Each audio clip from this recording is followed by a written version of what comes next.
Alright, so this is my last video about quarantine in Korea, my quarantine experience in Korea.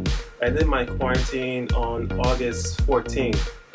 It was, on the paper it was kind of listed to end on August 13th, but I had to still take the COVID test and get a negative result. So I took the COVID test on August 13th, which was Friday the 13th, and I took it around 4 o'clock. And the way that worked is that I was going through my employer because right now I don't have a phone. So anyone who comes here who has if you're on a 1-year visa, then you probably will have an employer. That's one of the main ways people get 1-year visas. And so he's the one who set up the special taxi to come and pick me up. And then I went down to the clinic in order to get the final COVID test. That was around 4 o'clock in the afternoon. I got the results, he got the results Saturday morning, which is August the 14th, Saturday. And it was negative, and so after that my quarantine ended and I was free to leave. And so that was basically the extent of it. So I spent the first 2 days in the Airbnb.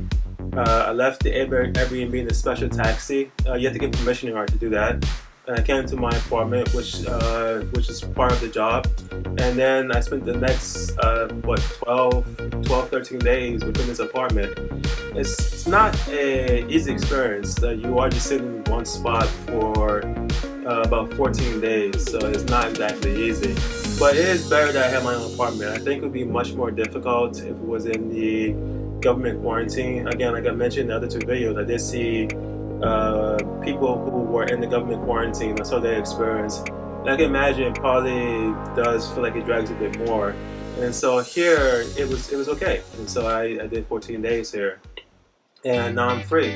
And so I walked around and I took some pictures of my neighborhood. I saw access to my neighborhood.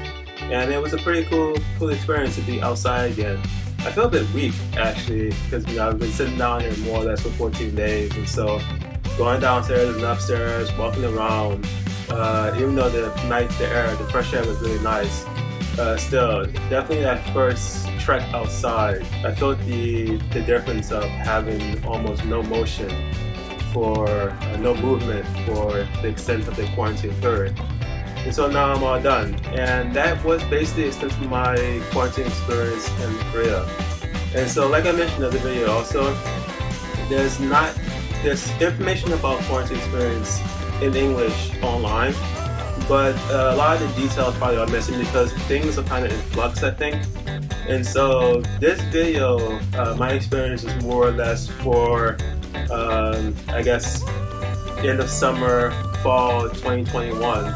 If you see this video 6 months later and there's still quarantine, hopefully it won't be quarantine in 6 months, but if there is quarantine 6 months later, the experience could be quite different.